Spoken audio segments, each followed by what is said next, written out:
Welcome back, everyone, to ZenFitPulse.com for our 8th deep dive. We're going to be exploring some really interesting connections today. This time, it's all about the link between acid reflux and back pain. Yeah, it's funny how we tend to think of our health in these separate compartments, right? Like, oh, this is a digestive problem, this is a muscle problem. Totally. But our bodies are way more complex than that, and that's what we're going to be digging into today. Absolutely. So we have this article on ZenFitPulse.com. It really dives into this link. I mean, on the surface, acid reflux, or GERD, as it's sometimes called, and back pain seem totally different, right? Right. One is, stomach acid. The other one's your muscles and bones. So how could they possibly be related? Well, the key here is something called referred pain, and it all starts with the vagus nerve. Okay, the vagus nerve. Yeah, so it's this long nerve that runs all the way from your brain down to your abdomen. And when stomach acid irritates your esophagus, it can actually send pain signals along this nerve. Okay, so irritated esophagus, pain signals. I'm with you so far. What happens next? So this is where it gets really interesting. That vagus nerve, it also interacts with nerve pathways that connect to your back. Oh, okay. So those pain signals that started in your esophagus, they can get misinterpreted by your brain as back pain. So it's like a mix-up in the communication lines. My brain thinks my back hurts, but it's really my esophagus screaming for help. Exactly. It's like a communication error. And studies have actually shown that a significant portion of people with GERD also experience back pain, particularly in the upper back. Wow. It really makes you wonder how many people are just treating the back pain, Yeah. when the root cause is something else entirely. I know I've definitely been guilty of thinking I had a pulled muscle when it was really just heartburn. Yeah, it's a really common misconception. And it just goes to show how important it is to understand these kind of hidden connections, which is what we're all about here at ZenFitPulse.com, helping you connect the dots. Speaking of connecting the dots, our article also mentions another factor that can link these two conditions: posture. And I think we all know that slouching is bad for our backs, but it turns out it can also contribute to acid reflux. Yeah, absolutely. So when you slouch, you increase the pressure in your abdomen, and that can actually push stomach acid up into the esophagus. And that's what leads to those, classic GERD symptoms like heartburn. So poor posture is a double whammy. Yeah. Bad for your back and bad for your digestion. Exactly. It's a lose-lose. And there's actually research to support this. Studies have shown that correcting your posture can actually improve GERD symptoms. Wow. It's just a simple change, but it can make a big difference. Yeah, that's incredible. Now's a great time to remind our listeners, head over to ZenFitPulse.com and check out the full article for yourself. You'll find a ton of helpful information there. Definitely. Now let's talk about another big factor that can play a role in both GERD and back pain. Stress. Stress, right? It's the worst. So worse. But yeah, when we're stressed, our bodies release cortisol, which is a hormone. And cortisol does a lot of things, but one of the things it does is it increases stomach acid production. Oh, no. Yeah. And more stomach acid means a higher risk of experiencing those uncomfortable GERD symptoms. So not only does stress make me feel terrible mentally, but it's also wreaking havoc on my stomach. And I imagine all that cortisol isn't doing our back muscles any favors either. You're exactly right. Yeah. Stress also leads to muscle tension, especially in the shoulders, neck, and back. Makes sense. And that tension can cause pain and discomfort. And here's the really interesting part. It becomes a vicious cycle. Stress worsens GERD, but then the symptoms of GERD, like the muscle tension, can actually increase your stress levels. Oh, wow. So it's like a domino effect. Stress triggers GERD, GERD makes you tense, and that tension just stresses you out even more. Exactly. It's a really complex interplay, and there's a lot of research on this, but it really highlights how important stress management is for both our physical and mental well-being. Yeah. Reducing stress can really have a positive impact on both acid reflux and back pain. So we've got nerves, we've got posture, and we've got stress, all playing a role in this very unexpected connection. Right. But how do we know if this applies to us? Like, are there any red flags that suggest our back pain might be linked to GERD? Yeah, actually, the article outlines a few key symptoms to look out for. So first, pay attention to any pain overlap. If you're experiencing back discomfort along with heartburn or bloating, that could be a sign that there's a connection. Okay. So it's almost like our body is trying to give us a clue. Yeah, exactly. It's sending us a message, but we might be misinterpreting it. Right. Another thing to consider is whether food triggers your back pain. Does it get worse after you eat? Especially if you've eaten something acidic or fatty, that could also be a sign. So that burning sensation after a spicy meal might be more than just heartburn. It's possible. And also, notice if antacids provide relief for your back pain. If they ease both your heartburn and your back discomfort, that's another clue. Okay, so it's not just about what triggers the pain, but also what helps it. Right. Right. And finally, if you're experiencing back pain and there's no obvious cause, you haven't had any recent injuries, Yeah. there are no postural issues, then it might be worth considering GERD as a potential culprit. Studies have shown that a significant percentage of people with chronic GERD experience new or recurring back pain. Wow, that's pretty eye-opening. If you're dealing with any kind of unexplained back pain, definitely head over to zenfitpulse.com and check out that full article. It could really give you some valuable insights. Absolutely. It's all about making those connections and recognizing that our bodies are these intricate systems, and things that seem completely unrelated can actually be totally intertwined. Okay, so we have a better understanding of the problem, but what about solutions? Like, what can we do to manage both acid reflux and back pain? Well, the good news is, because these conditions are often linked, there are a lot of strategies that can actually address both problems at the same time. Oh, I like that. It's like a two-for-one deal. 2 for 1. I love it. Tell me more. So zenfitpulse.com breaks it down into a few key categories. There's diet, there's behavior modification, medications, posture correction, physical therapy and exercise, and then pain relief. Okay, that's a pretty comprehensive list. Let's start with diet. What kind of dietary changes can help with both GERD and back pain? Well, one of the first steps is to identify and avoid any trigger foods. Okay. So common culprits include things like spicy foods, citrus fruits, caffeine, and alcohol. So basically everything fun. Yeah, pretty much. Okay. But these are all things that can increase your stomach acid production, so Yeah. you might have to say goodbye to those late night tacos. Oh, more late night taco. Yeah, maybe not, Yeah. especially if you're experiencing a lot of back pain and heartburn. Right. But on the flip side, there are certain foods that can actually soothe your digestive system and reduce inflammation. Okay, so what are these magic foods? Well, incorporating more alkaline foods into your diet can be really helpful. Think things like bananas, oatmeal, and green vegetables. You could start your day with a nice bowl of oatmeal with some sliced bananas and a side of spinach. Oh, that sounds delicious and good for my back. I'm sold. Right. It's a great way to start your day. And there's actually research to support this. Studies have shown that following a Mediterranean diet, which is rich in fruits, vegetables, whole grains, and healthy fats, can significantly reduce GERD symptoms. It's amazing how much our diet can affect everything, It really is. Like, what we put into our bodies can either fan the flames of discomfort or, like you said, help soothe things over. Exactly. Okay, so we've talked about diet. Now, besides diet, the zenfitpulse.com article also emphasizes behavioral adjustments. Right. What kind of behaviors can actually make a difference? Well, one simple change you can make is to try eating smaller, more frequent meals throughout the day instead of 3 big ones. Oh, This can help prevent your stomach from getting too full, which can reduce the risk of acid reflux. so it's not just what you eat, but how you eat it, too. Exactly. And another important tip is to avoid lying down right after eating. Uh-oh? I know. It's tempting. But give your body some time to digest before you hit the couch or go to bed. Yeah, I'm definitely guilty of that one. Dinner and then straight to Netflix. Right. We've all been there. But yeah, probably not the best for digestion. Yeah, it's best to aim to wait at least 2 to 3 hours after eating before lying down. Got it. So we've covered diet. We've talked about some behavior modifications. What about medications? Are there any medications that can help manage both acid reflux and back pain? Yeah, there are a few types of medications that are commonly used to treat acid reflux. So over-the-counter antacids can provide quick relief by neutralizing the stomach acid. Right. Those are the ones you take after maybe you've had one too many slices of pizza. Exactly. But if you're looking for longer-term relief, your doctor might prescribe proton pump inhibitors or PPIs or H2 blockers. Okay. These medications work by actually reducing the amount of acid your stomach produces. Oh, so it's like getting to the root of the problem rather than just trying to mask it. Exactly. And of course, as always, it's important to consult with your doctor to find the best treatment plan for you. Absolutely. Now let's shift gears a bit and talk about posture. We already touched on how crucial good posture is for both GERD and back pain. So what are some practical tips for actually improving our posture throughout the day? Well, the article mentions using ergonomic workstations. Okay. So that means setting up your desk, your chair, and your computer in a way that actually supports good posture.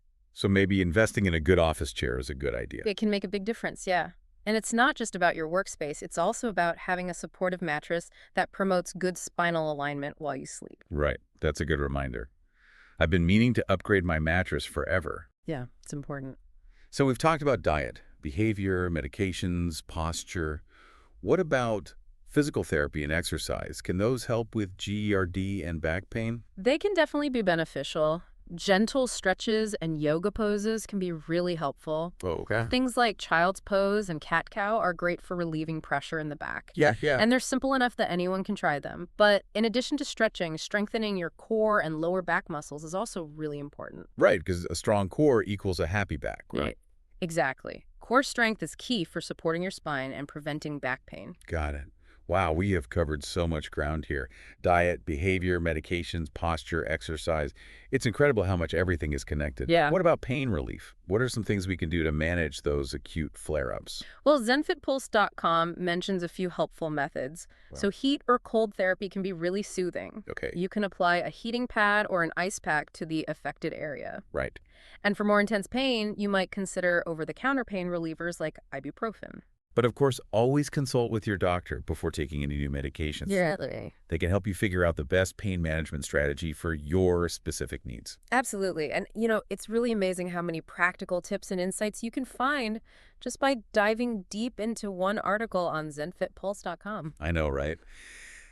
It just shows how interconnected our bodies are, and that's why we love doing these deep dives. Yeah. We want to help you understand those connections so you can take control of your well-being. Exactly. And it's not just about giving you information, it's about empowering you to make informed decisions about your health. Right. And we really hope you're walking away from this episode with a deeper understanding of your body and the tools to manage these conditions more effectively. We talked about seeking professional advice if you're experiencing persistent symptoms, but I think it's worth reiterating that point. Definitely. We've discussed a lot of helpful strategies here, but it's really important to remember that everyone is different. Mm-hmm. What works for one person might not work for another. Exactly. And that's where a healthcare professional can come in. They can assess your individual needs, diagnose any underlying conditions, and recommend a personalized treatment plan. Exactly. So if you've tried making lifestyle changes, you've explored over-the-counter remedies, and you're still struggling, please don't hesitate to reach out to your doctor. Yeah, they are there to help. They can help you navigate these challenges and get you back on the path to feeling your best. Absolutely. Now, before we wrap things up, I want to go back to something we touched on earlier. Okay. The importance of listening to our bodies. It's so important. It's so important. Our bodies are constantly sending us signals. Sometimes they're little whispers, sometimes they're shouting at us. Right. And it's up to us to pay attention and figure out what they mean. Exactly.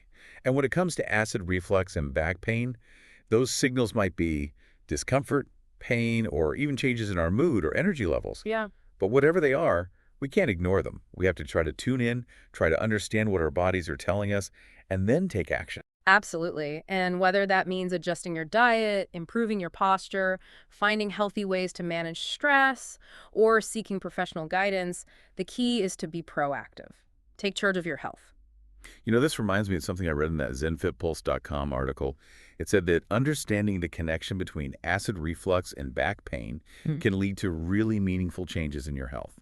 And that really resonated with me. Yeah, I agree. Knowledge and awareness are incredibly empowering. Right. When we understand how our bodies work, we can make choices that support our overall well-being. Absolutely.